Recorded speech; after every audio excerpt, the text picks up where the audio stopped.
Hello, and welcome back to the Paradigm Shift. My name is Rath, and I'm with Jewel. Today, we are going to finish our discussion on the musical theory of existence, Hearing the Music of the Spheres by Steve Madison, and we're doing part 2 of Music and the Will. So I just wanted to go over this very first part in this section of Music and the Will Part 2, where it says, for Schopenhauer, reality in itself was mysterious, a Kantian noumenon best approximated by the concept of will. So I kind of wanted to talk about that and the implications, I guess. I wanted to examine that mindset not only in relation to music and Schopenhauer, but also just people who think that way, and our world and the people in it. And I found, I don't know about you, but I found that a lot of people, they seem to like really be almost attracted to this um idea of mystery, like of like never knowing, of like Yeah, not ever getting the answer, and that is like just fine with them. I see yeah, that that so much. Yeah, go ahead. that suits them. The fact Yeah, that it's unknowable suits them. yeah, That's the majority of people, even people that aren't necessarily like Abrahamic, faithful, that like, you'll get some people that they reject that, but they have this kind of agnostic, like, oh well, no one can really know. So, exactly. yeah, let's And, just leave it there. I don't want to and get like that. Yeah, go ahead. no, no, no. I was being the agnostic by saying I don't Oh, want to, okay. yeah, I don't want to get into that. Yeah. To me, I find that infuriating. I find that so frustrating. Like the people that do that, like I can't stand. Um, that like mindset where it's like, oh well, I guess we'll never know, so okay then. That is like good enough for them. That is like a non-answer Yeah. is a sufficient answer for them, and I can't stand that. And like we're talking here about reality in and of itself, and if it's noble or not, and of course it is noble. I actually will go to the second part of this section. Music doesn't reveal the ineffable, nothing can.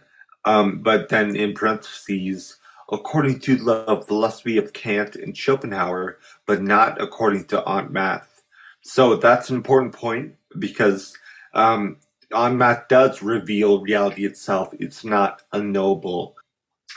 I just like that whole concept of like, well, I mean, it can never be known, so might as well just put it out of your head.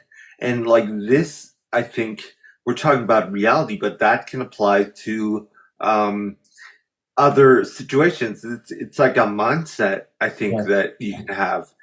So in like everyday interactions, like think of the not only are like people who adopt that mindset like more prone to be sort of dumb, I think, Yeah. like not to ever ask questions, but also like imagine the crimes and atrocities that can go by unnoticed or unquestioned if like everyone had that mindset of like it's not for me to know, so I guess I won't go poking around. It's out of my depth. I guess I'm not meant to know.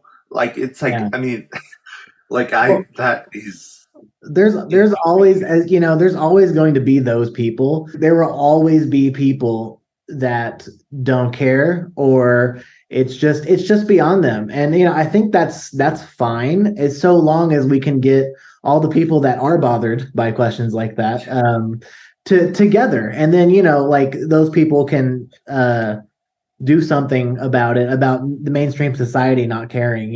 But I think it's easy for like us, because we've been reading Mike Hockney and Steve Madison, et cetera, for a long time, to sit here and say like, oh well, you can know, or like here's where Schopenhauer was wrong. But it's not, it's not like we were able to like Mike Hockney figured that out and said it, and Steve Madison as well, and the founders of Aunt Math said it.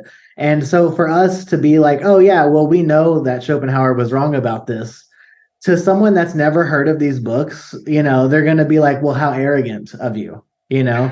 And it's like, but they haven't read the 32 book, like entire, they like drop the gauntlet, and like, Right. you can't just get that out in a small conversation. So you may come across as arrogant to people who don't act like aren't bothered by those kinds of things. And True. yeah, that's I've experienced that where I'm like, oh no, like everything's math, and people are like, oh, that's a bold claim, and I'm like, well, you should read these books, and then the conversation's lost entirely because Yeah, whenever it comes down to like, hey, maybe like read this book, that's where you lose them. It's like, how about I don't do that? I don't yeah, want to do that, you know. it's worse when they say they're going to, and then you catch up with them a couple months later, Yeah, and they're like, yeah, oh yeah, that sounds cool, and it's like, but you yeah, said, yeah. yeah. Um, but like, I mean, that is like this big concept of reality itself. And that's a hugely important concept, and I agree.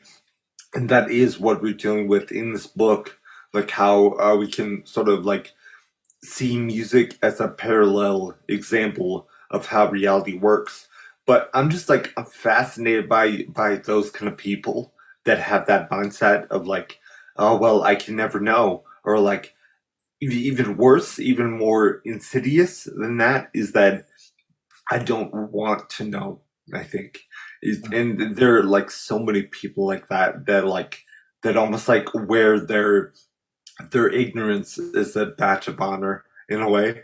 Yeah, yeah. Well, Yeah, like we're not going to change those people, I don't think. So we just need to find the people that do want answers, and that's true. and try to Yeah. do stuff with them. But if we listen to those people as a society, if like there are enough of those voices and they begin to dictate Yeah, how we move forward, that will be disaster yeah, because like that that is an avoidant response. That is like not dealing with reality or the truth.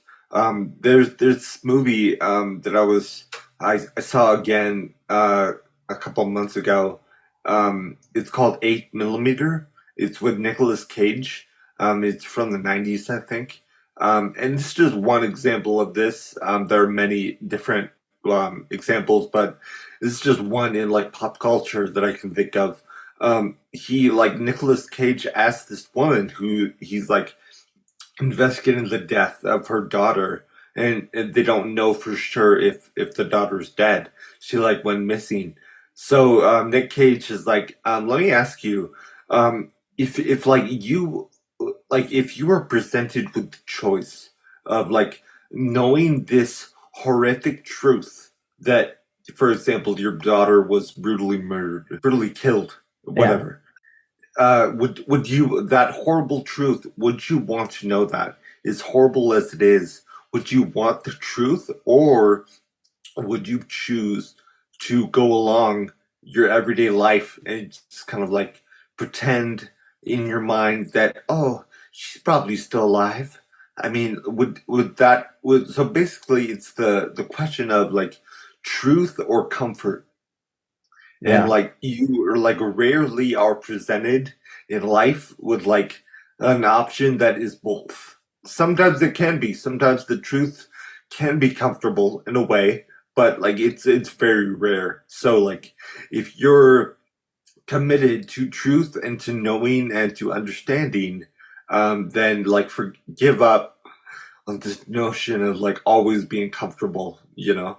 yeah. I think for people that like want the truth or want answers, it's more uncomfortable not knowing or not having those answers. Like that, Yeah, that's the discomfort for those. And yeah, even if it's an yeah. ugly truth, yeah, yeah, it's better than because once you know, then you can assess the situation from that knowing, and try to do your best Yeah, with. knowledge is power. So that is like a good thing to have that discomfort in that dissonance from like not knowing when you could know, instead of like just falling back into like some kind of like daydream, like, oh well, I mean, I guess I just, I guess I won't know, and I guess that's okay. I can't stand that. Madison says the ultimate universal language is mathematics. Music is simply aural mathematics. Nature is mathematics, and so is the world of music. Mathematics is everything. Mathematics unites everything. Mathematics is not abstract conception, it is concrete conception. It says here that Schopenhauer said, music, therefore, if regarded as an expression of the world, is in the highest degree a universal language, which is related indeed to the universality of concepts, much as they are related to the particular things.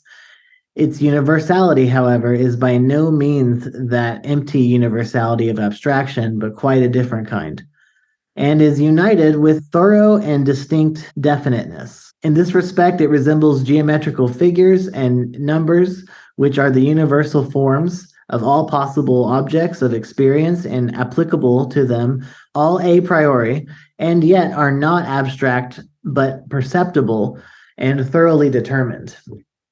I just want to add here that we have an example coming up. We're going to do it at the end of the video again, but in this respect, it resembles geometrical figures and numbers. And I don't know if you're familiar with cymatics, but Jewel and I are. And it's a really interesting thing. But hold on to that thought about it resembles geometrical figures and numbers. Just hold on to that, because we're going to actually look at music. That's what cymatics is. It's you take a tone and you can visualize it through a little process that we'll show you later. It'll be a really nice example. So just hold on to that. Musical notes are the alphabet of music, as numbers are the alphabet of mathematics. But what are musical notes in the final analysis? They are just number sequences. Leibniz said, "The pleasure we obtain from music comes from counting, but unconsciously. Music is nothing but unconscious arithmetic." That's exactly, and then Madison says, that's exactly right. In fact, the whole universe is nothing but unconscious mathematics. So this idea of counting and not knowing about it, I want to just like quickly for non-musicians, like kind of break that down. So let's take a song in 4/4. You're going to be counting 1, 2, 3, 4, 2, 2, 3, 4, 3, 2, 3, 4, 4, 2, 3, 4. So you're counting to 4, but you're also counting to 4 4 times. Mm-hmm. And so you're counting on like two planes here, right? And that getting to 4, that's like half of a typical section. So you're actually going to do that twice, right? And then that's like your A section, right? So then you're probably going to switch into a B section, which is the same length. So you're counting to 4 4 times, twice, that's one section. So then you have another section. So you've got this A and this B. You also have like a bridge section. So that's like 3 sections that you're counting. So you're keeping track of all this unconsciously. And it's not just that, you're also, when you hear the intervals, you're counting like vertically, like the distance between notes. So you're counting on like all of these planes at once just by simply enjoying music. And you're not thinking about that really unless you're analyzing it. But all of that's happening. And in the same way, like to relate that to reality or aunt math, it's like think about all the math you have to do to walk down the street and like breathe at the same time. You have to like pick up, you have to like, your mind tells your brain to like lift a leg, push it forward, set it down, put some weight on it, pick up the other one, all while you're scanning your surroundings and like taking in all that frequency information, all while inhaling and exhaling. Like all of that's going on unconsciously. So that's just kind of like a glimpse into like what that means to be counting without realizing it. You're counting in so many directions and like on so many levels that it's mind blowing. Yeah. To think about that, like just for a second, like it's overwhelming, I think. Mm-hmm. And then the effect of that is like truly remarkable, I think. When when you break it down, it is math, it is counting, but the effect it has on us, you throw on music and like it's unconscious counting, like you're saying, not being aware that you're counting. So it's not like you throw on music to relax and you're like counting all these patterns in your mind. You are, but like you're not aware of it. We're not putting on music because of that fact. When you break down music to math, the fact that it has this emotional resonance and this ability to, like I've been saying for like several videos now, to reduce us to tears. The right song can like affect us in that way, to like overwhelm us emotionally, when like really it ultimately it breaks down to math and to counting. So it really goes to it speaks to that notion that it's audible math. It's everything breaks down to math in the end. Yeah, it's have you ever like I mean any like classical music like a Mozart or whatever, and there's like a question and an answer kind of musically like like a phrase, and Yep. it tickles you intellectually, like you hear Yeah. something go up and then you hear it go down in like the same pattern, and it's just like Yep. it gives you joy. Yeah. Yeah, I love that. Yeah. Also, kind of related to what I was saying, there is that this other quote from Madison, when it says, "Music moves us so much because it brings us most immediately, powerfully, and viscerally to the ineffable itself." And ineffable, for anyone who is unaware, can be like beyond words, beyond description, like indescribable, that kind of thing. And like that's the core of it right there. It's like, for anyone who's had, and I think a lot of people have probably had this experience with music where it is like um it seems to be like almost all powerful, or like overwhelming, or like it like reduces it, like you're in awe almost of like some song or a composition, a piece, um and that, like, speaking from the emotional level, um I think that is correct, like the correct way to describe it, that it brings us so close to the ineffable, the thing that is like beyond words itself. But like, of course, that is noble. The That word ineffable implies that it's not noble, or it's like beyond any comprehension, but in fact, it is within the grasp of comprehension. But from an emotional point of view, I think it would seem that it's speaking to something unknowable, it's speaking to something like too vast or too grand to comprehend. Yeah. So kind of tying it back to that thing in the beginning, when it's like people who um, don't want to know, or like they're comfortable with not knowing. I Part of me wonders if that is like an emotional response, where like emotionally it seems or it feels like it can't be known or something. So it must be true. So that was just Yeah. Yeah, I'm just wondering. it's as far as feeling can take you. Yeah, yeah, Yeah. Yeah. And that's yeah, and that think that speaks to the personality type, yeah. of people that are there and comfortable with that. Yeah. Just a quick little thought I had today. Just like in general, the music as will, right? What do you think about like so like think of like an ancient culture, like ancient Greece or like, ancient China, and like think of their music, and then like kind of like pair that with like music as like that culture's will. And I just think that's a cool little like I don't know, like a sauce to sit in. I don't know. It's really interesting, like to think about like the collective Greek will, and then think about their music, you know? Mm. Yeah, Uh, and it then, is. yeah, and then let's move forward in time and think about the American will and like pop music, but it's interesting to think about. Like I guess the American will is like just full on predatory capitalism.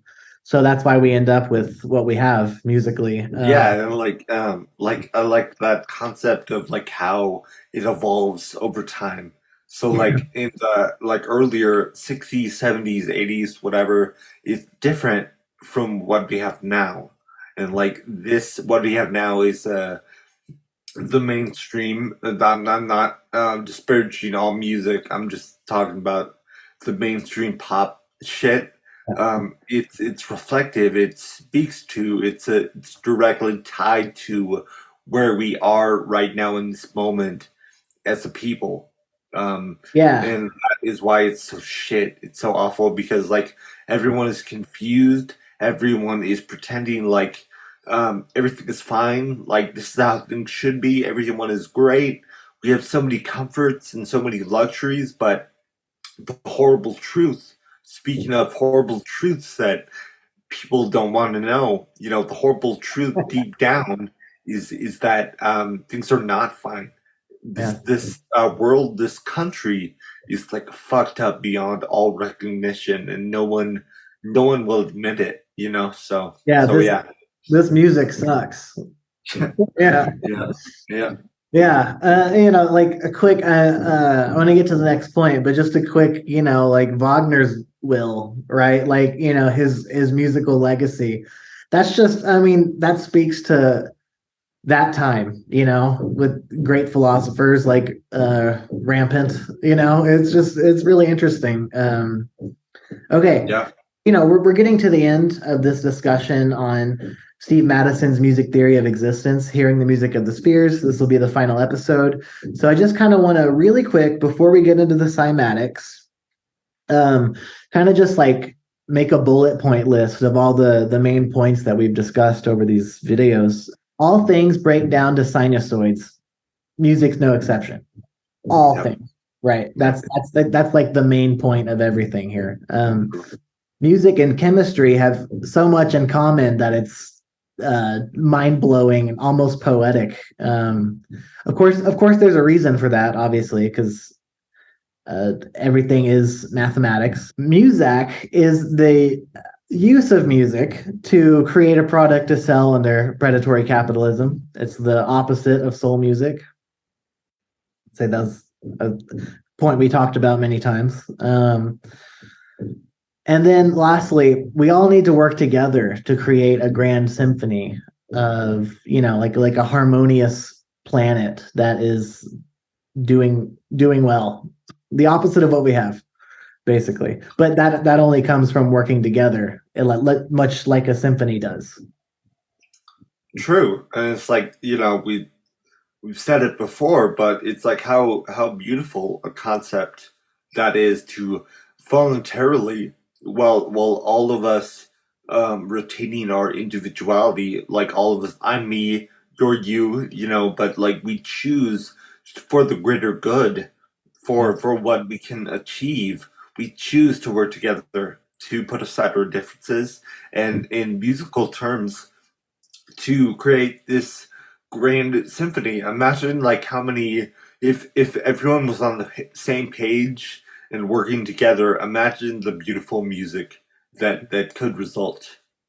Yeah, it'd be amazing. So I just want to point out here that like as fun as this has been going through these sections of this book, The Musical Theory of Existence. Um, it's been great.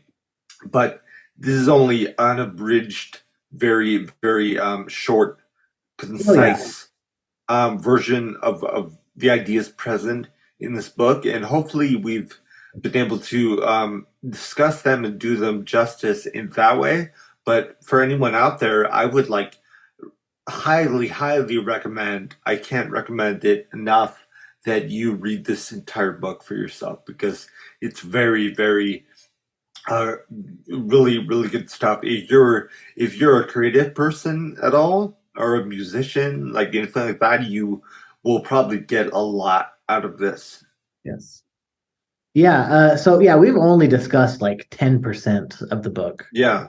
So there's much more to unpack, and the purpose of these videos is hopefully you'll go out and get the book and read it. That's the purpose of this is to get this information out there and just discuss it just as friends. And again, this is no like definitive breakdown of the material within. We're just talking about it so that it's there. And because of that, we're wrapping up the music and the will part 2 of this chapter. But I actually have before we do the cymatics, I want to leave you with kind of an intuitive painting, or I just want to read some parts of this book from other chapters. This chapter is actually called Will and Idea. And let me rephrase, I'm not painting this. I'm just relaying to you what Madison has painted. These quotes I'm going to read to you are in the order they appear in the book. And I think it leaves you with an intuitive, hopefully it'll spark an intuition. I think it will for a lot of people. So yeah, I'm going to read these quotes in the order as they appear in this book by Steve Madison. And I'm not going to try to break it down further. I want to leave you with what comes to your mind when you hear these quotes in order. Schopenhauer said, "Music expresses in an exceedingly universal language, in a homogeneous material that is in mere tones, and with the greatest distinctness and truth, the inner being, the in itself of the world, which we think of under the concept of will according to its most distinct manifestation." And then I'm going to jump down here. Musica humana is the internal music of the human body. It reflects the relationship between the physical and spiritual components of human nature. No scientist can ever connect to this music. Then the next quote is Johannes Kepler. Johannes Kepler was a German astronomer, mathematician, astrologer, natural philosopher, and writer on music. Johannes Kepler believed that the harmonices mundi, the harmony of the worlds, could not be heard by human ears, but could be heard by the human soul. Kepler made an explicit connection between geometry, astronomy, and music, and therefore concluded that the planets were arranged intelligently by divine design. And that leads us into the cymatics. I think that's a really good point to bring this video in now, and just kind of hold on to all those quotes together and then take a look at this. Cymatics is the process of visualizing sound by basically vibrating a medium such as sand or water, as you can see there. And now we're going to take a look at what happens. Or as the Chladni experiment, what we can see here is a metal sheet, this time connected to a sound driver, and being fed by a frequency generator. And as the frequencies increase, so do the complexities of the patterns that appear on the plate, as you can see for your own eyes.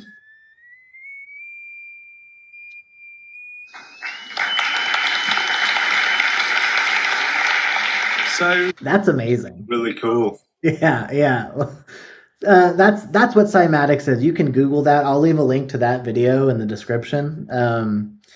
But yeah, I mean, so again, Kepler made it an explicit connection between geometry, astronomy, and music. And like I was saying earlier, we're holding on to that idea of it resembles geometrical figures and numbers, which are universal forms of all possible objects of experience. I don't even know how to break that down. I think that's why I just want to let you soak in that. It's a great visual. Just to like see something like that and think on that, like let it, like you were saying, intuitively kind of let it wash over you, and also everything be insane. Yeah, I think if I said anything further, it would ruin whatever you're. Yeah. Just think about that. Go watch that video. Run those quotes back, or pick up the book and read it. Of course, that would be even better. I have one final quote from the Will and Idea from this book, and I'll leave you with this God is the mirror that breaks and then reconstructs itself. God is the Rubik's Cube that scrambles itself maximally, then solves itself. God is the source code that projects a hologram so that it can see itself from every angle, interact with itself in every way, experience itself fully, and come to absolute conscious knowledge of itself. Again, pick up the book, because we've only discussed 10%. So you just read that quote. So that is Steve Madison, right? Steve Madison wrote that. Yes, Steve Yeah. Madison. I mean, yeah, yes, in 2020. yeah, brilliant insights by these authors. Steve Madison being one of them. So, like you were saying, it's highly recommended you check out their work. Yes. Yeah, we've scratched the surface in discussion form. So please do continue the discussion in the comments. I know I'll be in there. I'll reply, and I would love to discuss this further in the comments with you. Also, if you pick up the book and find something else to discuss from the book, leave it in the comments, and I'll come in there and discuss with you. It'd be my pleasure. So this concludes our discussion of Steve Madison's The Musical Theory of Existence, Hearing the Music of the Spheres. As always, thank you for watching. Please like and subscribe, and have a great day. We'll see you next time. See ya.